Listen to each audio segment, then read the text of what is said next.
Hello my student, welcome to back my channel. Hriday Debraj একাডেমির coaching এর পক্ষ থেকে সকল একাদশ শ্রেণীর পরীক্ষার্থীকে স্বাগত জানিয়ে আমি শুরু করছি আজ তোমাদের সেকেন্ড সেমিস্টারে যে সমস্ত প্রশ্নগুলি অর্থাৎ শর্ট প্রশ্নগুলি তোমরা হুবহু কমন পেতে চলেছো।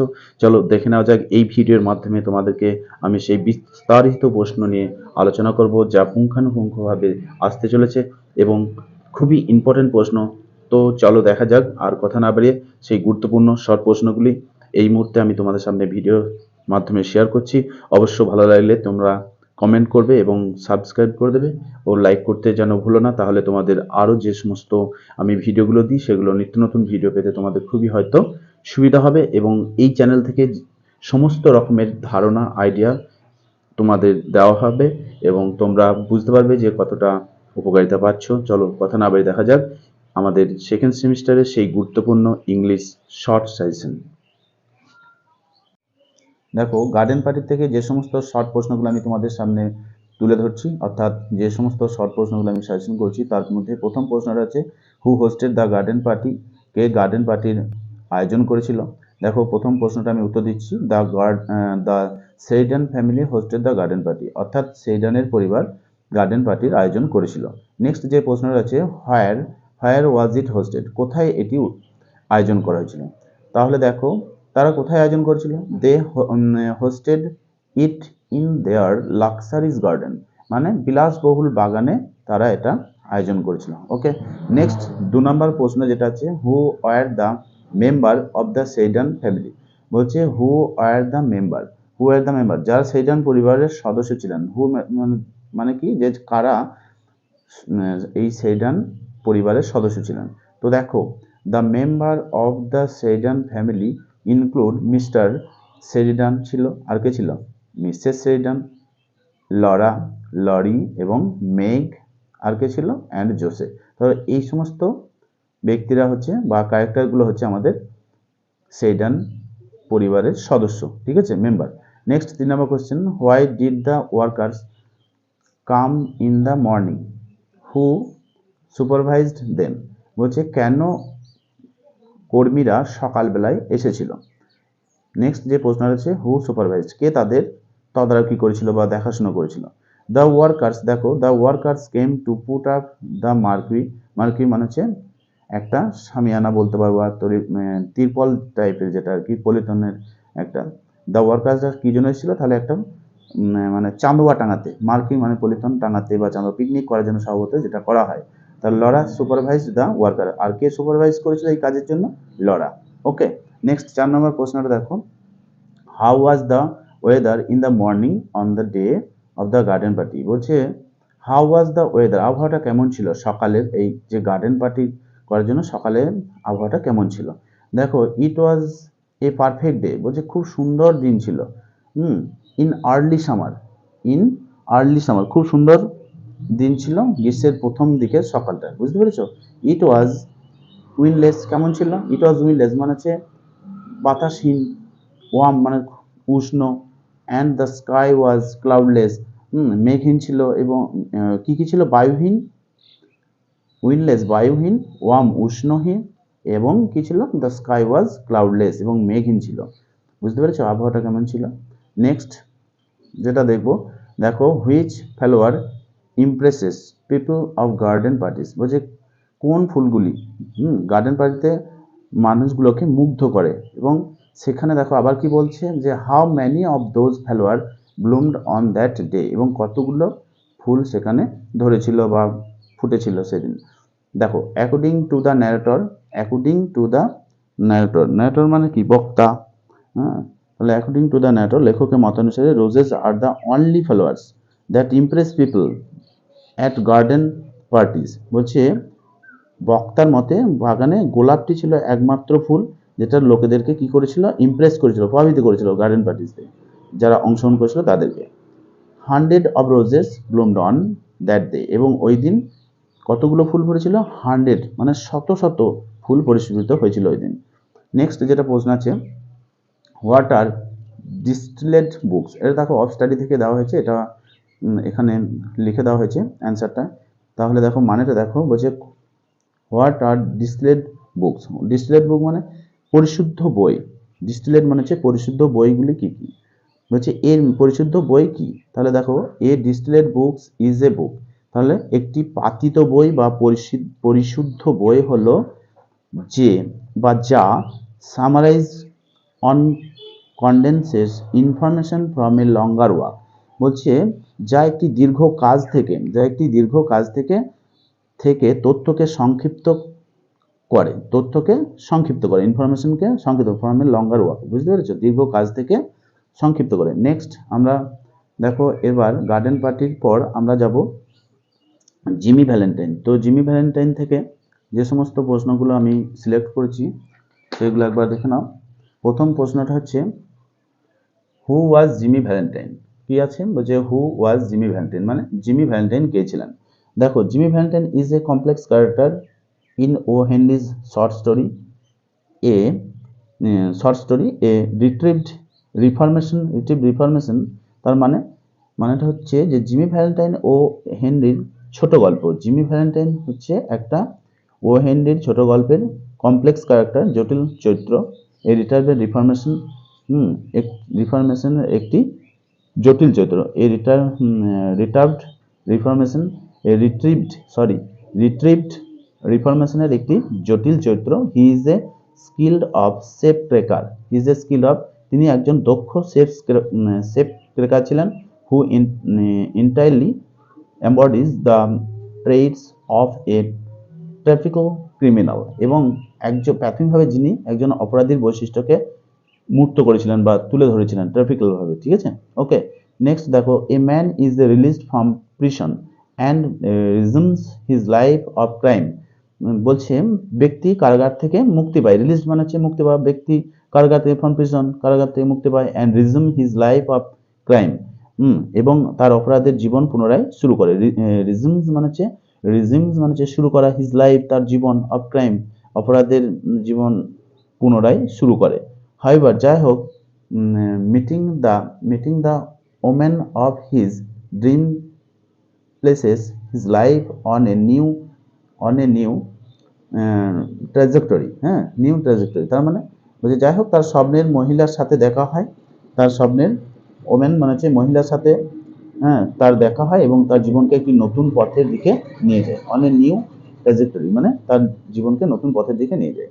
নেক্সট যে প্রশ্নটা রয়েছে দেখো, 2 number, who had pardon Jimmy Valentine. বলছে কে জিমি ভ্যালেন্টাইনকে প্যারডন করেছিল, মানে ক্ষমা করেছিল। জিমি ভ্যালেন্টাইন প্যারডন মানে ক্ষমা করেছিল, বা কে দিয়েছিল তার ক্ষমাপত্রটা? Who handed Jimmy his pardon, তার হাতে দিয়েছিল, তুলে দিয়েছিল। দেখো অ্যান্সারটা দেখো, the governor had signed the pardon for Jimmy. The governor জিমির জন্য ক্ষমাতে স্বাক্ষর করেছিল। তাহলে সাইন মানে কি? স্বাক্ষর করে। The governor had signed the pardon for Jimmy, কি বলবো, জিমির ক্ষমাতে স্বাক্ষর করেছিল। The warden handed Jimmy his pardon which the governor had signed this morning. তার মানে ওয়ার্ডেন মানেটা দেখো, দ্য ওয়ার্ডেন হ্যান্ডেড, ওয়ার্ডেন জিমিকে তার ক্ষমাটা হস্তান্তর করেছিল। হ্যান্ডেড জিমি ইজ পার্ডন, তার ক্ষমাটাকে হস্তান্তর করেছিল। Which the governor had signed his morning, যা আজ সকালে গভর্নর স্বাক্ষর করেছিলেন। হুইচ যা দ্য গভর্নর হ্যাড সাইন্ড করেছিলেন, স্বাক্ষর করেছিলেন, দিস মর্নিং মানে এই সকালবেলায়। হোয়াই জিমি, পরের কোশ্চেনটা দেখো 3 নাম্বার, হোয়াই জিমি ইম্প্রেশনেট। বলছে why Jimmy imprisoned. Why Jimmy imprisoned for how long was the condemned to be in the prison.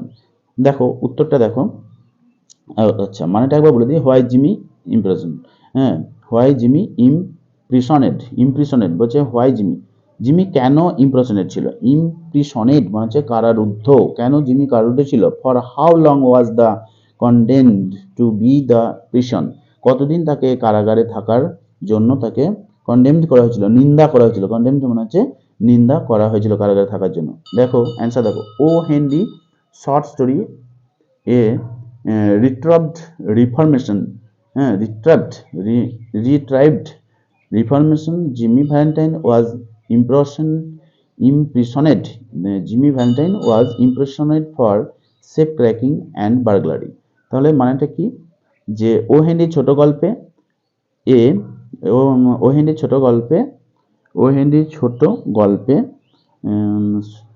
ছোট গল্পে রিট্রাইভড reformation reformation, Jimmy Valentine was impressionate. Jimmy Valentine was impressionate অর্থাৎ Jimmy ভ্যালেন্টাইনকে safe cracking এবং চুরির জন্য কারারুদ্ধ করা হয়েছিল। কিসের জন্য ইমপ্রেশনেট করা হয়েছিল, কারারুদ্ধ করা হয়েছিল? For safe cracking and burglary, চুরির জন্য এবং সিন্ধুক ভাঙার জন্য, safe cracking. In the short story, it is mentioned that Jimmy Valentine was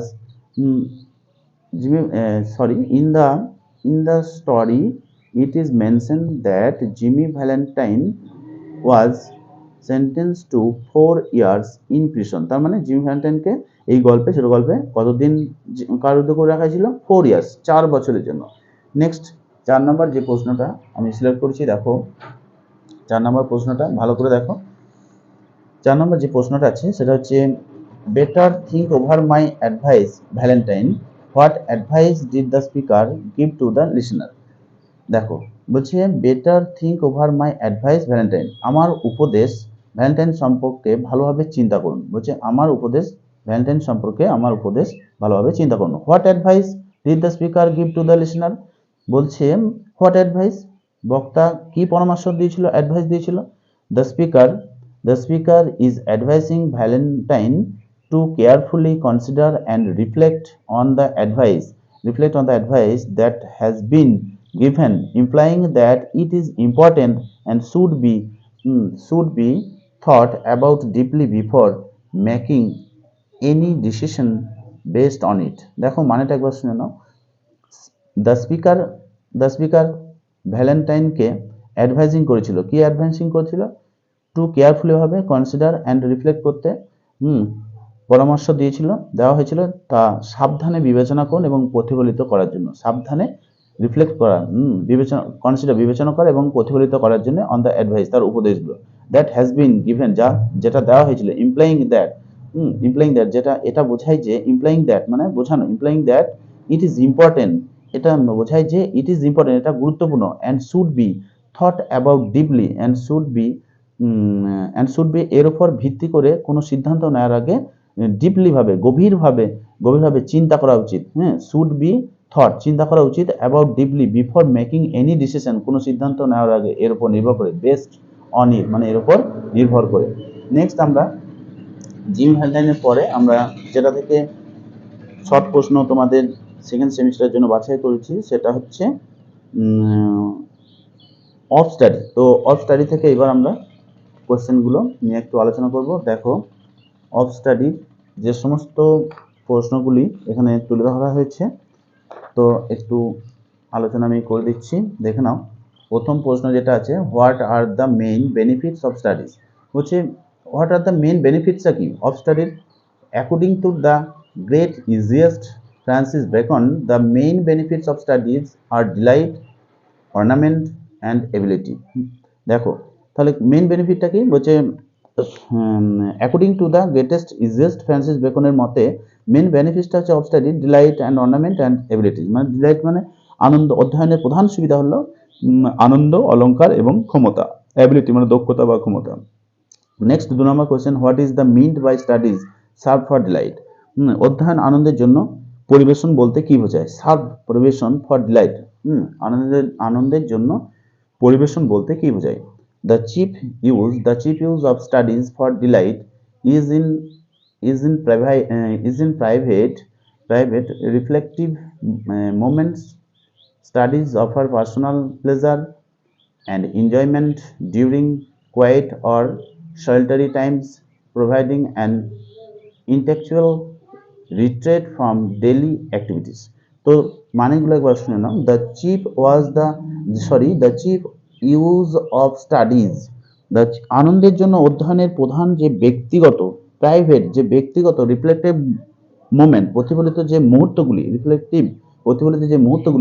studies offer personal pleasure, অধ্যয়নগুলি শান্ত এবং ব্যক্তিগত, হচ্ছে পার্সোনাল প্লেজার ব্যক্তিগত আনন্দ, স্টাডিজ ব্যক্তিগত আনন্দ এবং কি করে, অ্যান্ড এনজয়মেন্ট ডিউরিং কোয়াইট, এবং আনন্দ দেয় ডিউরিং কোয়াইট, যখন আমরা আমরা যখন কোয়াইট মানে আমরা ব্যক্তিগত আনন্দ এবং উপভোগের প্রস্তাব দেয়, যা দৈনন্দিন কার্যকলাপ থেকে দ্য দৈনন্দিন intellectual retreat from daily activity, the দৈনন্দিন কার্যকলাপ থেকে দৈনন্দিন কাজ বুদ্ধিবৃত্তিকে পশ্চাৎ অপসারণ প্রদান করে। Okay, next, how are studies perfected, how are studies perfected বলছে how are studies perfected, how are studies perfected, কিভাবে পড়াশোনা নিখুঁত হয়, বুঝতে পারছো? নেক্সট অ্যান্সার দেখো, studies are perfected through a continuous process of